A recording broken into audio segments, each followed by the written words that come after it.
Hello, everyone. Well, this is not the way any of us thought we would close the year. However, we thought it would be a good idea to give a shout out to our 8th graders and congratulate them on making it through middle school and wishing them luck as they transition into high school. Most of the time, we recognize our 8th grade students in a hot gym filled with supportive friends and family. Usually there's something mentioned in regards to life lessons, like making sure you have integrity and to follow the golden rule. This year is different. This is the year of the coronavirus. Because of the circumstances, you did not get an opportunity to go on your 8th grade trip, say goodbye to the teachers and friends, and you didn't get a chance to walk out on the last day with the song "School's Out for Summer" blaring over the intercom. There have been a lot of opinions about our current circumstances, and the reality is there have been a lot of anxiety, worry, negative thoughts, and emotions surrounding all of this. That is not what this video is about. Instead, we would like to focus on the positives.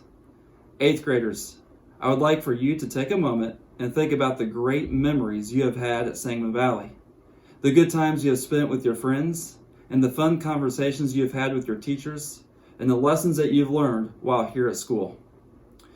We know that you're ready and you're prepared for the next step. If there is anything that can be learned from the coronavirus, hopefully it is to remember to take one day at a time and do the best you can do. On behalf of the staff at Sangamon Valley, we are proud of you and excited to see what the rest of your story looks like. Also, don't forget those things that were briefly mentioned at the beginning of this video. Integrity is doing what is right when no one is looking, and the golden rule is to treat everyone like they want to be treated. Keep those concepts on the forefront of your mind, and you'll be fine. If you know me at all, you know I like to tell stories. I would like to take this moment to share a story with you. It's a story I heard a few years back, and it's one I shared at last year's 8th grade promotion. I want to share it again today because it's extremely relevant. It's a story about perspective through the lens of a little boy. The story goes like this. One evening, a little boy picked up his baseball bat and ball and decided he was going to do some practice. So he throws the ball in the air, and as it comes down, he takes a swing. But he misses, and that's strike one. Trying not to get discouraged, he picks the ball back up once again, tosses it into the air, waits for it to come down, and he takes a swing. But he misses, and that's strike two. Knowing that in a game of baseball you only get 3 strikes and you're out, the little boy picks up the baseball one more time, tosses it in the air, takes a swing, but unfortunately he misses again, and that's strike 3. The little boy stands there for a minute, and his gloomy gaze turns into a happy smile, and he starts pumping his fists in the air, and he says to himself, "I am the greatest pitcher ever." It's all about perspective. In the game of life, you're going to strike out a few times, or maybe even a lot. Don't let that stop you from getting back up and getting into the game. Again, I'm proud of you, we are proud of you, and congratulations to the class of 2020. Before we recognize our 8th grade students, there are some people the 8th grade class and I would like to thank. These people pour a lot of support and effort into helping these kids get where they are today. The people include our superintendent, Mr. Meadows, the Board of Education, our middle school secretary, Mrs. Muir, our dean of students, Mr. Fleming, and all the teachers who devote their days here at school to give our kids a better start. Next, we would like to take a moment and recognize our 2019-2020 Athletes of the Year. These students have proven themselves to be leaders and standouts among their peers. They have demonstrated excellence in multiple sports and have represented Sangamon Valley well while competing on the court and on the field. This year, we have a tie with the girls, so it will be co-athletes of the year, Jordan Babb and Cameron Sturdy. For the boys, the athlete of the year is Landon Patton. Congratulations to Jordan, Cameron, and Landon. This year, our Daughters of the American Revolution winner is Cameron Sturdy. Congratulations, Cameron. Ladies and gentlemen, by the power vested in me by the Sangamon Valley Community Unit School District Number 9, It is my pleasure to declare that the young people before you have met the promotional requirements as established by the Sangamon Valley Board of Education and the state of Illinois. We will now be presenting and acknowledging our 8th grade students.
Ladies and gentlemen, it is my pleasure to present to you the Sangamon Valley Middle School Class of 2020. To wrap up, I hope that you all understand that knowing you as an educator has been a great pleasure, and I look forward to seeing what the future holds in store for you. Since I'm a history teacher at heart, I will leave you with a very simple quote from Abraham Lincoln. It goes like this: "I do the very best I know how, the very best I can, and I mean to keep on doing so until the end." Kids, keep moving forward and don't ever give up. Thank you for joining us to honor our 8th grade class.